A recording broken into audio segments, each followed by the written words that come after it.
Gastón Berganza, el millonario que mató a otro hombre obsesionado por una mujer. La historia criminal alrededor del mundo revela cómo el amor no correspondido, los celos, la venganza, el honor herido o el desengaño son algunas de las motivaciones más comunes que se esconden detrás de los homicidios que involucran lo que en la jerga policíaca se conoce como un triángulo amoroso. Los hechos son mucho más escandalosos cuando intervienen variables como sexo, acoso, dinero y poder. Las investigaciones ponen a prueba los sistemas de justicia de los países que deben enfrentar las presiones de manejar casos de alto perfil, bajo el escrutinio implacable de los medios de comunicación y la opinión pública. Por un lado, están quienes claman justicia y castigo para el victimario. Por el otro, la persona que sucumbió a sus instintos más primitivos y que ahora debe pagar las consecuencias de acabar a sangre fría con la vida de otro ser humano. Y queda el tercero en discordia, quien perdió todo y ahora debe vivir con el recuerdo de lo que pudo ser y no fue, bajo el estigma de haber sido el centro de un despiadado crimen. Hola a todos. 3 veces por semana en este canal te contaremos los crímenes que han impactado a todo el mundo, desde desapariciones hasta los más terribles asesinatos. Injusticia, impunidad, corrupción y las más duras sentencias serán los acompañamientos de estas historias. Antes de comenzar con el relato, te pido que te suscribas y actives la campanita con todas las notificaciones. Tampoco olvides dejar tu like, ya que de esa manera podremos seguir creando contenido. Sin nada más que decir, analicemos juntos todos los detalles de esta historia criminal. A alta velocidad. Gastón Berganza lo tuvo todo para alcanzar lo que se propusiera en la vida. El hijo del poderoso empresario argentino Roberto Berganza no solo fue bendecido con una apariencia atractiva para las mujeres, sino que también tuvo a su alcance todos los privilegios que otorga el dinero. Propiedades lujosas, autos costosos, aviones, yates y viajes alrededor del mundo. En su perfil de la red social Instagram, el heredero del imperio de la familia Berganza escribió que la victoria ama la preparación. Fue egresado de la Universidad de Buenos Aires y el joven se desempeñó como fundador y director ejecutivo de numerosas compañías familiares, entre ellas el Grupo Italto y Bacastar, esta última dedicada a la explotación de establecimientos ganaderos para la cría de ganado en general. Gastón tuvo fijada su residencia en la exclusiva zona de Puerto Madero. También fue conocido por su afición a los vehículos de lujo y al automovilismo. Durante muchos años se dio a conocer como piloto de carreras. Llegó a participar en la Mercedes-Benz Premium Race, corrió en la Fórmula Metropolitana y en la Fiat Linea Competizione, entre otras reconocidas pruebas en la categoría GT 2000. Por otra parte, en 2012, su nombre salió a relucir en la escena pública por comprarle un Ferrari a Sergio Schockländer, ex apoderado de la Fundación Madres de Plaza de Mayo, quien lo tuvo a nombre de la empresa Meldorek.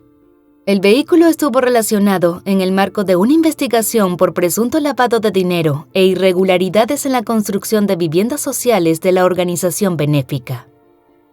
En 2015, a sus 34 años, la vida de ensueño que llevó Gastón se vio trastocada con la llegada de una guapa mujer que se convirtió en su novia, María Laura Alayón, de 40 años y madre soltera de 2 niños. María Laura nació en la ciudad de Cañuelas, a las afueras de la capital argentina, donde pasó su infancia y adolescencia. Fue una joven simpática, a quien sus familiares y amigos cercanos se refirieron cariñosamente como Laurita. Después de conocerse, la pareja se volvió inseparable.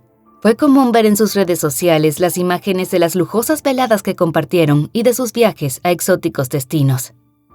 Pero hubo un problema.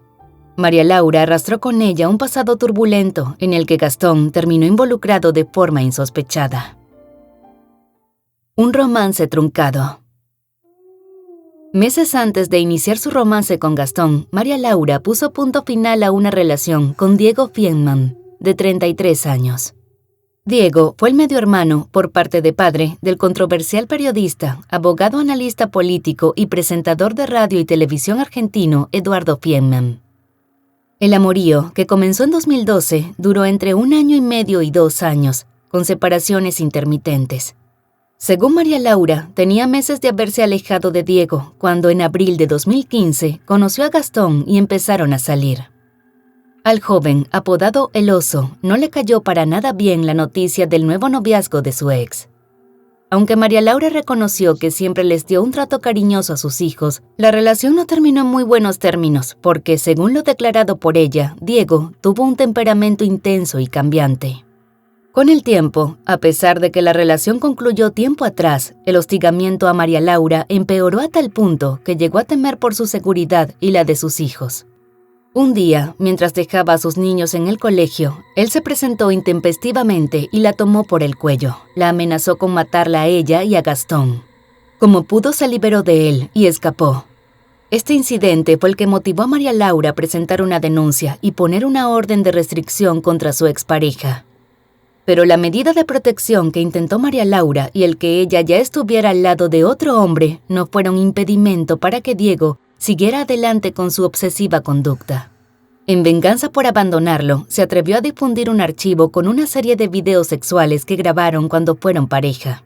El material explícito fue visto por el personal y la cartera de clientes de las empresas de Gastón. El acoso se prolongó por varios meses mediante mensajes en redes sociales, correos electrónicos y llamadas telefónicas a su expareja, sus familiares y amigos. De acuerdo con reportes de la prensa, el hombre le envió más de 30 mensajes amenazantes, entre ellos uno donde le dijo que, si quiere estar con él lo tiene que matar. Esta frase fue premonitoria de lo que estaba por ocurrir la trágica noche del 20 de noviembre de 2015. La mesa estuvo servida para la desgracia que dejó devastadas a 3 familias. La última cena. Aquel 20 de noviembre de 2015, Gastón, María Laura, la hija de ella, entonces de 8 años, y la madre de él, la ex juez Aide Pellegrino, cenaron en el elegante Fettuccine Mario Ristorante, ubicado en Pilar, al centro de la provincia de Buenos Aires. Lo que hasta ese momento fue una agradable velada familiar, se vio interrumpida por un hecho de violencia que acaparó los titulares de la prensa y dio pie a uno de los procesos judiciales más controversiales en Argentina. El grupo salió del local y se dirigieron hacia el lujoso BMW de Gastón, estacionado frente al restaurante, sin imaginar que Diego los estuvo esperando para confrontarlos. Se desconoce cómo se enteró del lugar en el que cenarían, pero de acuerdo con las investigaciones, el enfurecido hombre llegó a la entrada del establecimiento con su amigo ucraniano Vadim Lapenkov, a bordo del taxi conducido por Iván Skobronsky.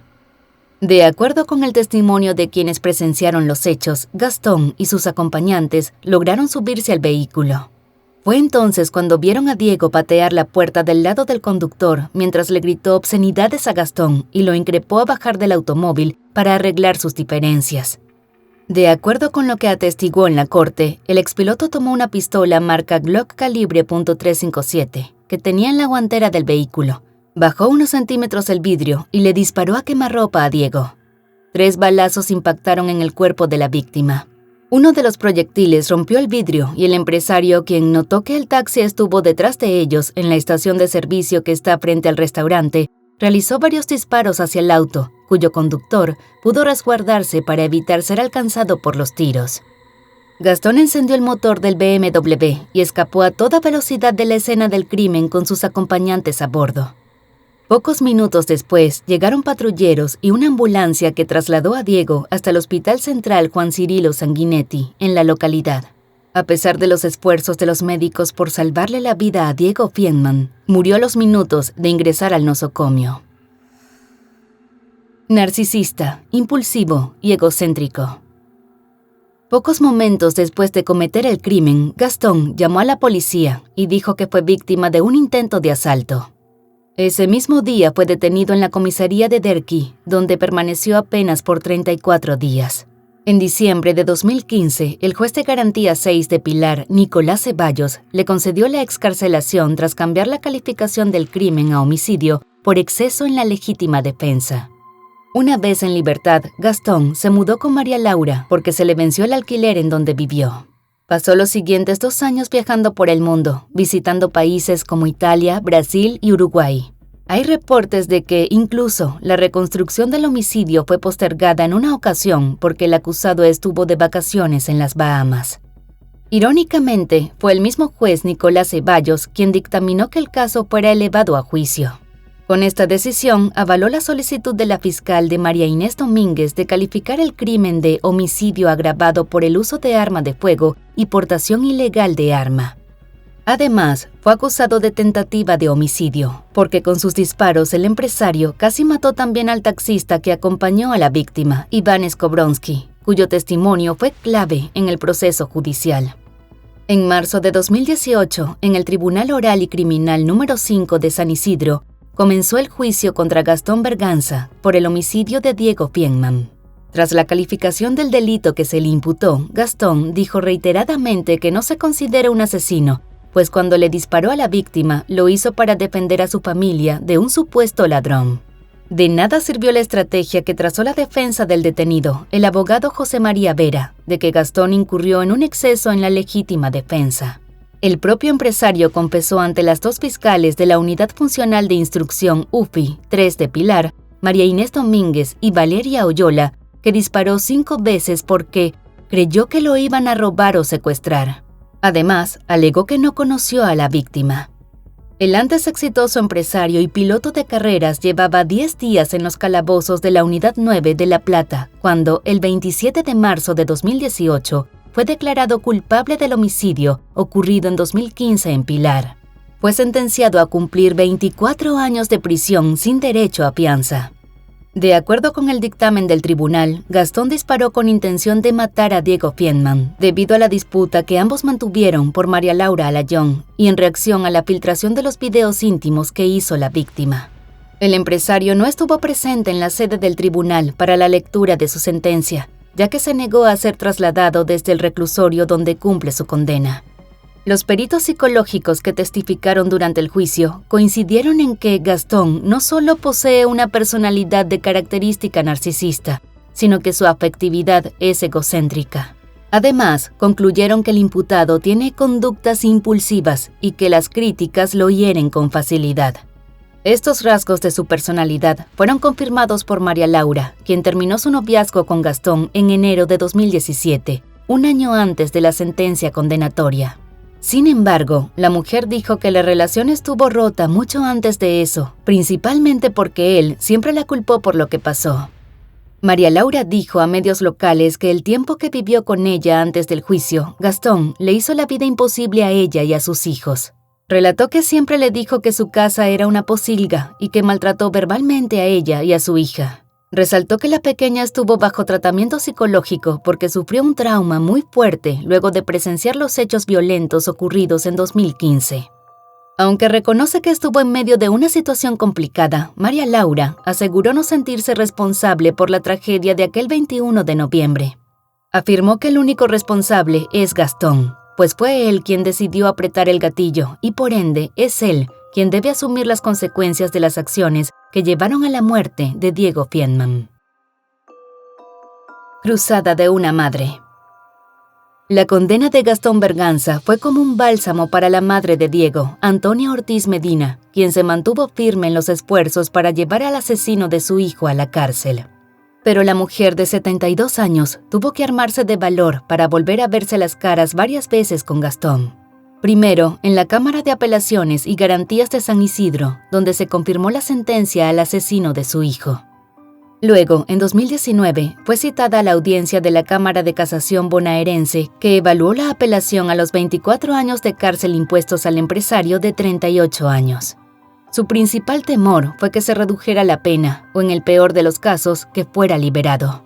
Pero la defensa del expiloto y empresario también fracasó en esa instancia, por lo que recurrieron a la Suprema Corte con un recurso extraordinario de inaplicabilidad de la ley.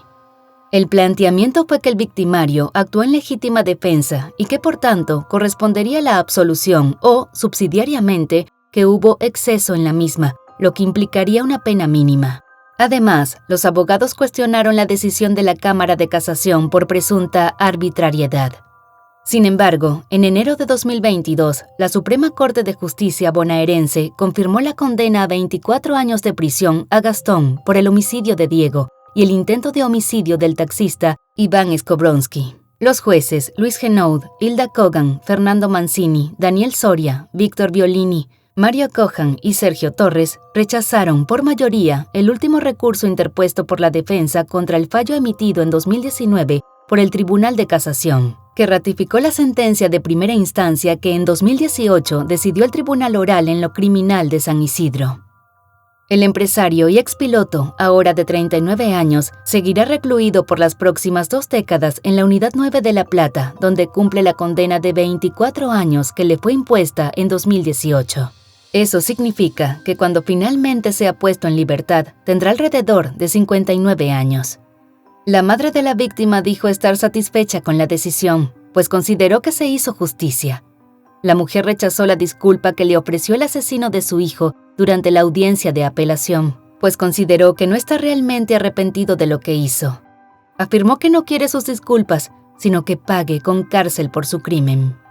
El trágico desenlace del triángulo amoroso que tuvo como protagonistas a un millonario empresario, a un joven impulsivo que no aceptó un no por respuesta y a una hermosa mujer, no solo confirma que no importan el poder, dinero o relaciones que se tengan. Tarde o temprano la justicia alcanza a quienes toman la vida de otro ser humano sin importar las consecuencias. También es un llamado a las autoridades a que se tomen en serio las banderas rojas que se levantan cuando una mujer denuncia acoso y violencia por razones de género. Se deben crear condiciones necesarias para garantizar la protección de las denunciantes y hasta del propio agresor, quien, como en este caso, fue incapaz por sí mismo de controlar sus impulsos y terminó siendo víctima de su propia obsesión.